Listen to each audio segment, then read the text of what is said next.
La semaine dernière, Elon Musk, chargé par Donald Trump de purger le gouvernement fédéral, a annoncé la fermeture de l'agence USAID qui gère l'aide internationale fournie par les États-Unis. Cette fermeture, annoncée vendredi dernier, est pour l'instant suspendue par un juge fédéral du Massachusetts suite à une action en justice déposée par un syndicat de fonctionnaires. Si pour l'instant les fonctionnaires attendent la décision de justice, ce plan témoigne de la volonté d'Elon Musk de réduire les dépenses de l'État fédéral de manière brutale. À la tête du DOGE, le département de l'efficacité gouvernementale, il s'apprête ainsi à démanteler les agences fédérales. Alors faut-il y voir une application de l'idéologie illibérale qui semble vouloir mettre en pratique Donald Trump dans ce nouveau mandat? Pour tenter de le comprendre, un invité ce soir, Raphaël Demias-Morisset. Bonsoir.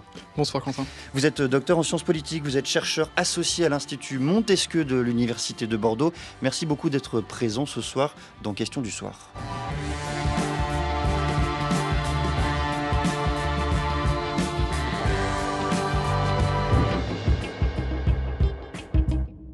Et l'actualité, Raphaël Demias-Morisset, est évidente. Un juge a suspendu, on le disait, le plan de départ pour les fonctionnaires fédéraux qui avait été dessiné et décidé par Elon Musk lui-même. Qu'est-ce qui se joue, selon vous, dans cette bataille entre l'exécutif et le judiciaire ? Alors, je pense que ce qui est très intéressant de montrer ou d'expliquer, c'est que cette bataille, elle a été anticipée à l'avance, en fait, dès 2021, lors de, on va dire, la participation de J.D. Vance à un podcast conservateur très très connu.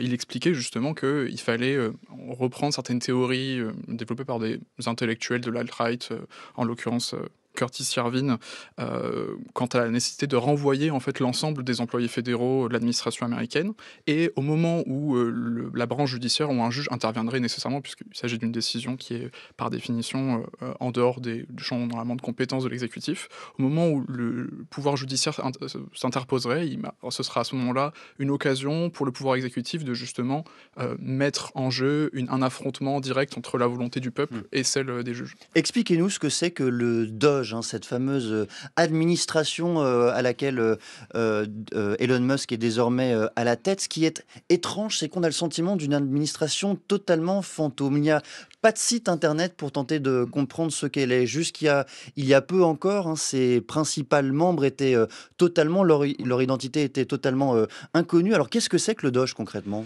Alors c'est assez difficile de comprendre véritablement ce qui se cache derrière le DOGE, puisque sa nature elle a évolué entre l'annonce qui a été faite en novembre 2024, justement la création de ce service. Donc on comprenait au départ qu'il devait être une sorte de cabinet de conseil qui assisterait directement le président et le cabinet de Donald Trump dans une politique assez classique de droite, on va dire rationalisation et on va dire coupure dans les dépenses de l'État.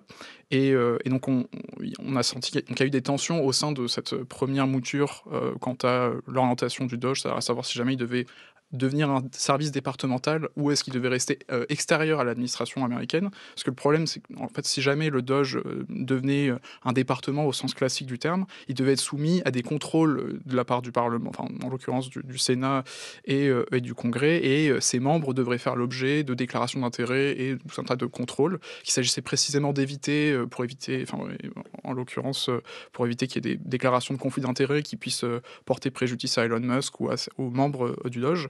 Et donc ce qu'on a appris un petit peu avec stupeur en début février, c'est que donc en fait grâce à un executive order, c'est-à-dire une sorte de décret présidentiel, Donald Trump a en fait rénové et modifié un service qui était déjà existant dans l'administration américaine mais qui avait un rôle assez mineur, qui était consacré à la modernisation en fait digitale des sites gouvernementaux, pour en faire le DOGE et pour justement pallier à ces problèmes liés au contrôle de l'activité du DOGE et de ses membres.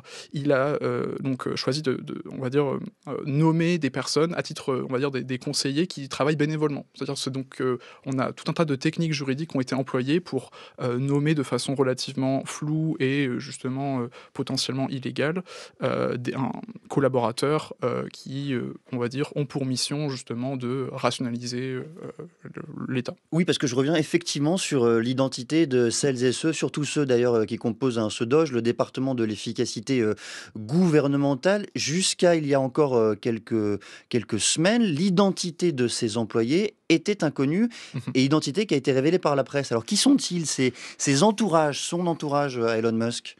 Alors c'est donc justement ce qui est intéressant de noter, c'est que alors techniquement, alors dans le décret, l'executive order qui a été signé par Donald Trump, Elon Musk n'est mentionné nulle part, mais il a été présenté au départ comme étant, le chef de ce département et il est, justement très proche. On va dire que tous les membres qui sont aujourd'hui nommés au sein du Doge sont en fait, des personnes qui donc en général des, jeunes ingénieurs ou informaticiens, programmeurs de la Silicon Valley qui travaillent dans les entreprises, soit directement les entreprises d'Elon Musk, soit des entreprises on va dire, de personnalités politiques et de chefs d'entreprise très proches de Elon Musk et de la droite trumpiste comme Peter Thiel. Donc des personnes qui n'ont pas de compétences spécifiques en Non, matière, fédérale, qui n'ont pas d'expérience, au sein, de l'État, on est bien d'accord? oui, non, complètement. Alors, c'est vraiment des personnes qui sont à l'origine spécialisées, enfin, qui travaillent, qui sont ingénieurs ou programmeurs. Et c'est d'ailleurs, c'est pour ça que c'est dans ce cadre qu'elles sont censées, elles sont supposées être recrutées, puisque l'objectif, normalement, de ce US Digital Service, c'est de moderniser, enfin, c'est de s'occuper, entre guillemets, de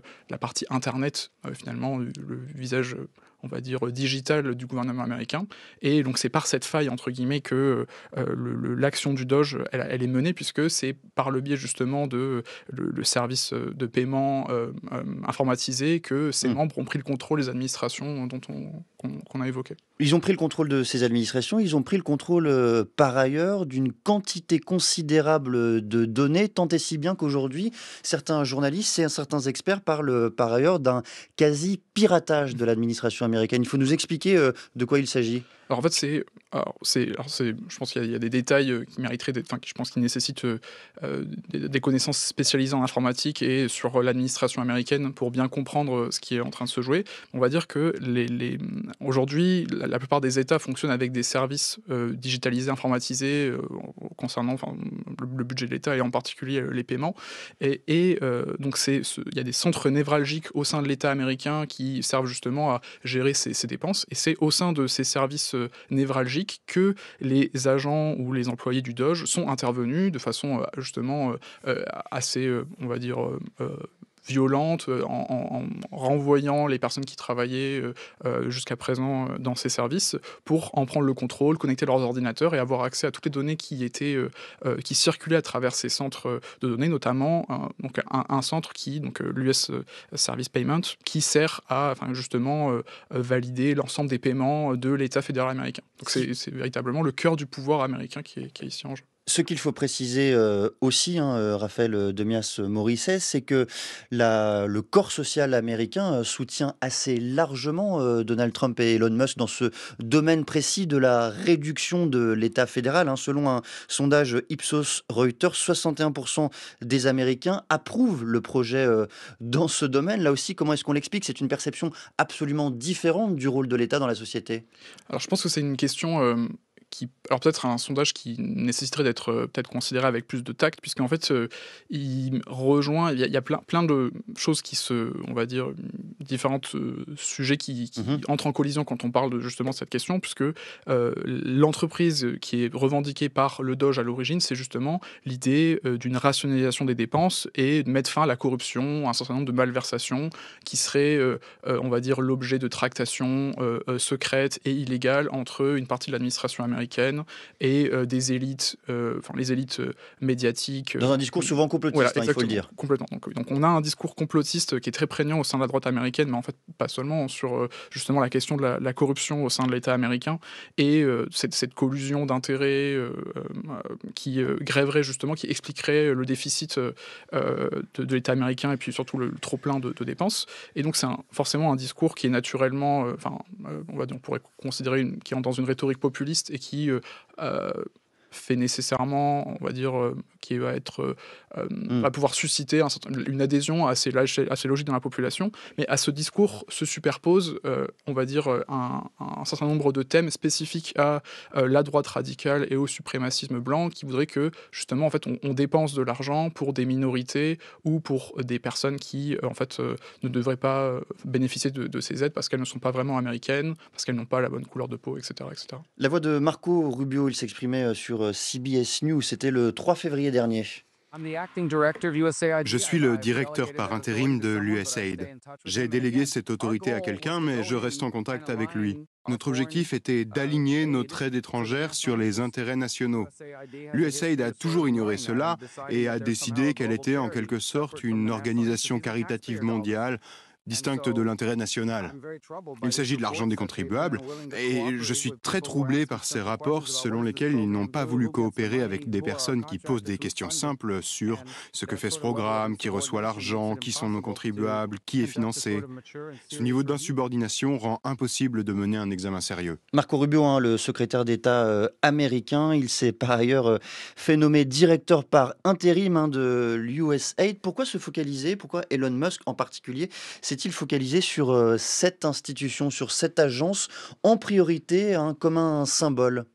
Alors, je pense que c'est lié à justement la convergence de plusieurs marottes ou de plusieurs thèmes qui sont chers à la droite américaine de manière générale, et plus spécifiquement à, on va dire, une forme de droite libertarienne qui est, on va dire, très proche d'Elon Musk. Le focus, on va dire, sur l'USAID et donc également sur, donc enfin, on en parle, le département de l'éducation qui va prochainement être visé, et puis plus généralement le département du Trésor. Donc c'est l'idée qu'il y a des services publics qui sont assurés par l'État américain, qui sont non essentiels, voire même on va dire, dont l'aide profite à des personnes. En l'occurrence, il y a une dimension raciale sous-jacente qui est très présente dans les discours et on va dire, chez les intellectuels proches d'Elon Musk. Donc l'idée que, en fait, c'est de l'argent qui est utilisé pour des populations défavorisées dans le monde, des pays du tiers-monde, etc., qui ne devraient pas pouvoir bénéficier de ces aides. Donc avec l'idée sous-jacente qu'il faudrait que l'État américain se concentre sur son propre pays dans une perspective, on va dire, isolationniste. Ce qui fait que donc, on a plusieurs thèmes, à la fois l'isolationnisme et la volonté de, on va dire, limiter on va dire, l'activité de l'État américain à on va dire, le rediriger vers les intérêts des Américains, des citoyens américains uniquement. Ensuite, l'idée que il y a des, on va dire, groupes, on va dire, dans le monde, il y a des populations qui ne méritent pas du tout cette aide, en l'occurrence, population des Suds de manière générale. Tout ce que vous décrivez à ce micro, Raphaël Demias-Morisset, quel est le bon prisme intellectuel pour le comprendre? J'aimerais que l'on décortique justement les différentes approches qui sont souvent utilisées pour tenter de saisir la dynamique Trump-Musk. Vous avez utilisé un mot tout à l'heure, celui de libertarien. Est-ce que Elon Musk, dans son activité politique, dans sa vision aussi de la société, est fondamentalement libertarien selon vous? Alors, je pense que c'est une question qui est forcément très débattue et qui, je pense, peut conduire à beaucoup de discussions sur ce qu'est le libertarianisme et ce qu'on entend par là, puisque c'est, on va dire, un courant intellectuel et une idéologie qui est traversée par beaucoup de conflits internes et qui a une forte évolution au cours du XXe siècle.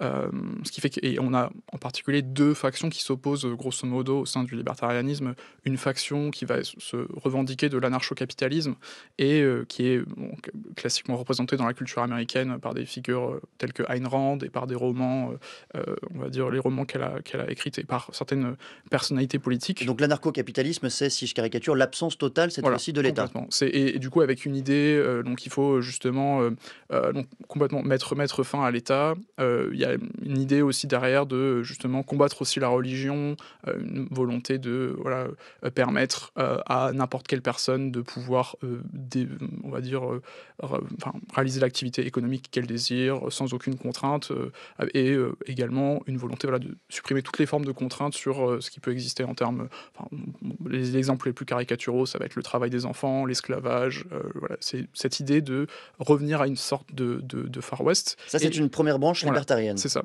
Et donc, à côté de cette première branche libertarienne qu'on peut caricaturer en présentant ces idées-là, il y a une autre branche qui va se revendiquer plutôt, qui va se dire paléo-libertarienne, qui est elle extrêmement conservatrice et qui idéalise en fait un retour à un état moyenâgeux ou enfin minimal, parfois un état monarchique, où en fait la promotion du capitalisme dérégulé va de pair avec la promotion de la morale et de la tradition étant considérée, en particulier la morale judéo-chrétienne, étant considérée comme étant on va dire la source, on va dire ce qui permet à ce marché dérégulé de fonctionner sans basculer dans l'anarchie et l'immoralisme. Et alors, est-ce que selon vous, Elon Musk est perché sur l'une de ces deux branches? Alors, il emprunte, on va dire, bon, Elon Musk n'est pas un intellectuel qui a, on va dire, enfin, il mobilise pas des références de manière très claire et évidente, et il emprunte justement à ces différents répertoires de manière assez euh, variée et opportuniste,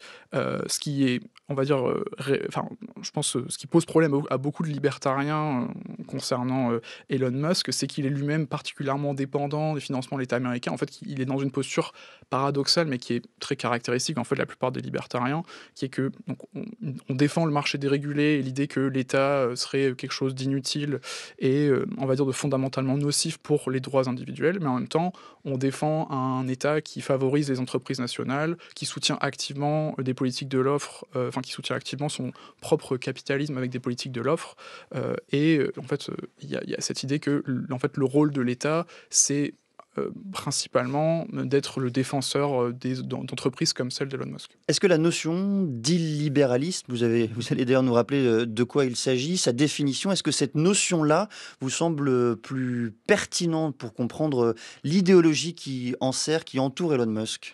Alors, effectivement, je pense que c'est une question qui est débattue dans, on va dire, la littérature académique et plus largement dans le monde politique et médiatique, puisque c'est le terme d'illibéralisme, c'est un terme qui a une longue histoire et en fait qui fait l'objet de controverses depuis la Révolution française, où en fait déjà les adversaires de la Révolution française, donc les contre-révolutionnaires, débattaient entre eux sur l'intérêt d'employer le terme, soit de revendiquer l'illibéralisme et de considérer que la Révolution française était une révolution libérale, soit au contraire de se décrire comme étant des vrais libéraux et de considérer la Révolution française comme illibérale. Donc c'est un terme qui, dans le langage ordinaire, et en particulier dans le langage, on va dire, la vie politique ordinaire américaine, a souvent été employé à de nombreuses reprises, mais sans réelle prétention théorique. Et en fait, c'est un terme qui est devenu progressivement un concept dans les années 90, qui s'est progressivement enrichi et qui a, on va dire, été progressivement mobilisé dans la littérature pour chercher à rendre intelligible l'abandon progressif mais explicite de l'idée selon laquelle le capitalisme et la démocratie libérale seraient compatibles, qu'il faudrait défendre le capitalisme contre justement à la fois le libéralisme et la démocratie, mais également l'idée que l'état de droit, la démocratie libérale sont, on va dire, des idées, des concepts qui sont, on va dire, incompatibles avec la défense de la morale religieuse traditionnelle, qui sont, comment est-ce que je pourrais dire, voilà, qui sont à la fois des obstacles à la mise en place d'une véritable politique conservatrice qui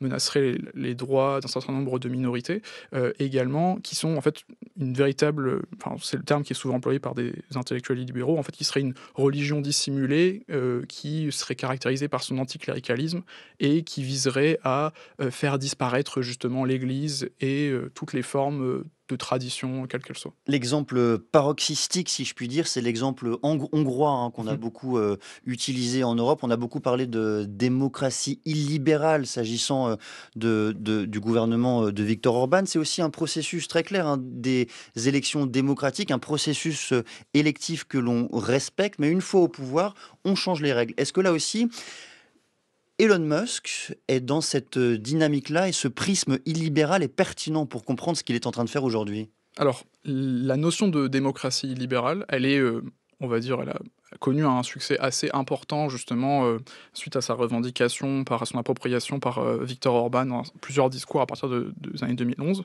Mais elle est en fait assez débattue, assez controversée, puisqu'elle induit justement un certain nombre d'idées contradictoires selon laquelle, donc, justement, la seule chose qui garantirait la légitimité démocratique d'un gouvernant, enfin, d'un parti ou d'une personnalité politique, ce serait le fait qu'elle serait élue. Sauf que ça fait depuis un certain nombre d'années que en sciences politiques, dans la littérature qui s'intéresse à la question des régimes politiques, on considère que l'élection à elle seule ne suffit pas à garantir le caractère démocratique d'un régime, et c'est, on va dire, le respect du pluralisme idéologique, le respect du pluripartisme, un certain nombre de libertés de la presse, etc., qui sont, elles, on va dire, respectueux, enfin qui garantissent la démocratie. Et le respect, bien sûr, des contre-pouvoirs. Je voudrais vous faire entendre une voix, celle de Curtis Yarvin, qui raconte bien cette tension, comme vous venez de le décrire, cette tension entre le capitalisme et la démocratie. Vous nous direz juste après qui il est exactement.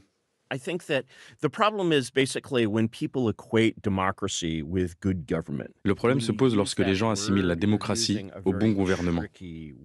L'utilisation de ce mot est assez délicate. Je dirais que quelqu'un comme J.D. Vance, malgré la connaissance limitée que j'ai de lui, croit essentiellement au bien commun et que le gouvernement doit servir le bien commun.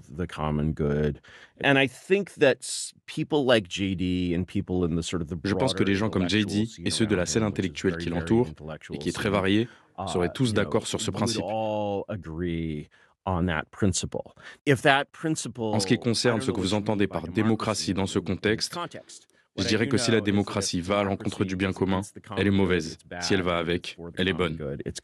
On va analyser, Raphaël Démias-Morisset, grâce à vous, ce discours stupéfiant, il faut le dire, mais avant cela, il faut nous expliquer, nous raconter même qui est son auteur, Curtis Yarvin, qui il est en quelques mots. Alors, c'est une figure qui était auparavant, qui est principalement connue grâce à à travers ses articles de blog qu'il publie en fait depuis le début des années 2000 à travers différents pseudonymes et récemment sous son vrai nom. Donc, c'est en fait un programmeur et un chef d'entreprise de la Silicon Valley qui est très proche de, on va dire justement, chef d'entreprise milliardaire comme Peter Thiel, donc libertarien et très conservateur, qui s'est donc dans le cadre justement de ses blogs qui est progressivement devenue l'une des figures intellectuelles les plus importantes de l'alt-right, c'est-à-dire cette droite surtout présente sur Internet, qui a diffusé, qui a servi de relais aux thèses, à des thèses néofascistes, au suprémacisme blanc, à un certain nombre d'idées libertariennes également. Donc c'est une personnalité qui a été très controversée puisqu'elle a eu des propos révisionnistes concernant le nazisme, qui a explicitement défendu des formes d'eugénisme racial et social en expliquant que donc en fait la population, on devait distinguer les personnes qui avaient un haut QI de celles qui n'en avaient pas, et que les personnes qui n'avaient pas un assez haut QI devaient justement, on devait trouver une forme de génocide humain pour les traiter et empêcher qu'elles ne posent problème pour l'intérêt général. Il parle souvent, Donald Trump, de QI, oui. ça tombe bien, mais quelle est l'influence réelle de Curtis Yarvin auprès d'Elon Musk ou de Donald Trump? On a l'impression que chaque semaine, on sort un nouvel intellectuel du chapeau de l'alt-right américaine. Alors, je pense justement, c'est ce qui est très difficile dans le cas de Curtis Yarvin, c'est en même temps de prendre au sérieux ce qu'il écrit et ce qu'il dit, puisqu'il s'exprime à travers un média qui est très particulier, donc des articles de blog, et en plus il a beaucoup de références, on va dire, qui appartiennent à la culture geek ou la culture populaire. Donc il va parler il va se décrire lui-même comme une sorte de senior Sith en faisant référence à Star Wars.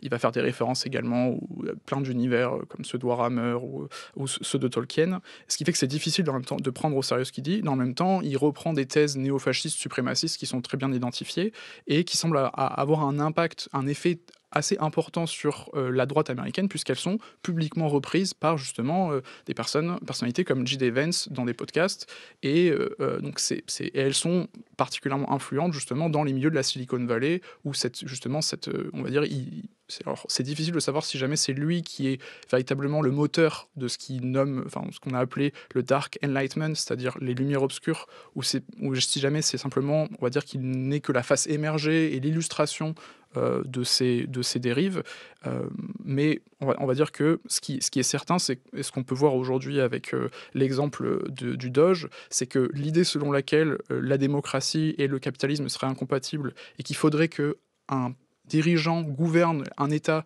à l'image d'un CEO, comme un CEO gouvernerait une entreprise, c'est-à-dire en licenciant tous les employés qui seraient, on va dire, opposés aux volontés de leur PDG, en licenciant toutes les personnes qui sont considérées comme étant inaptes ou non efficaces. On va dire le fait que cette idée elle soit directement mise en pratique aujourd'hui et qu'elle soit diffusée à grande échelle montre en tout cas la diffusion de ces thèses. L'extrait qu'on a entendu tout à l'heure est un extrait du podcast, de l'un des podcasts plutôt du New York Times, et cela a été énormément reproché à ce journal, le fait d'avoir donné une voix, plus encore qu'une voix, à cet homme-là, Curtis Yarvin. Comment est-ce que vous comprenez la polémique qui s'est nouée autour justement du New York Times à ce moment-là?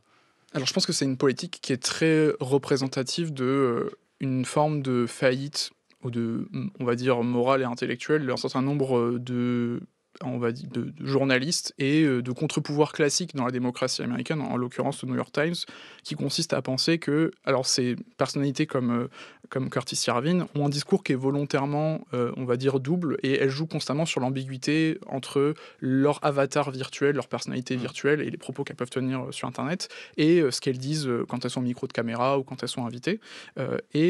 Donc cette interview, elle a permis justement, encore une fois, à Curtis Yarvin de comparer Nelson Mandela, par exemple, à Anders Breivik. Anders Breivik. Oui, Anders Breivik.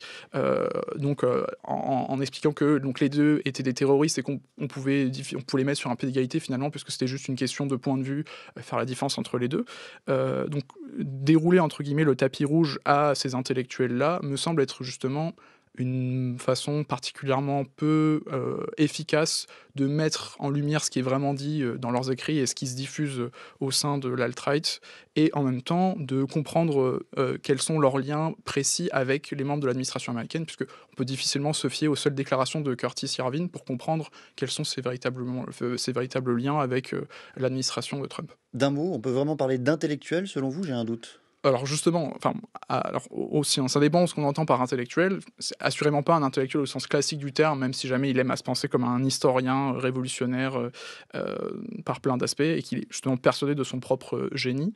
Mais c'est effectivement, on peut pas considérer que ces articles de blog aient une quelconque densité intellectuelle ou qui soit satisfaisant sur le plan historique ou même théorique. Merci beaucoup, Raphaël Démias-Morisset, de cette discussion, de ces explications aussi. Je rappelle que vous êtes docteur en sciences politiques et chercheur associé à l'Institut Montesquieu de l'Université de Bordeaux. Merci d'être venu ce soir dans Question du soir.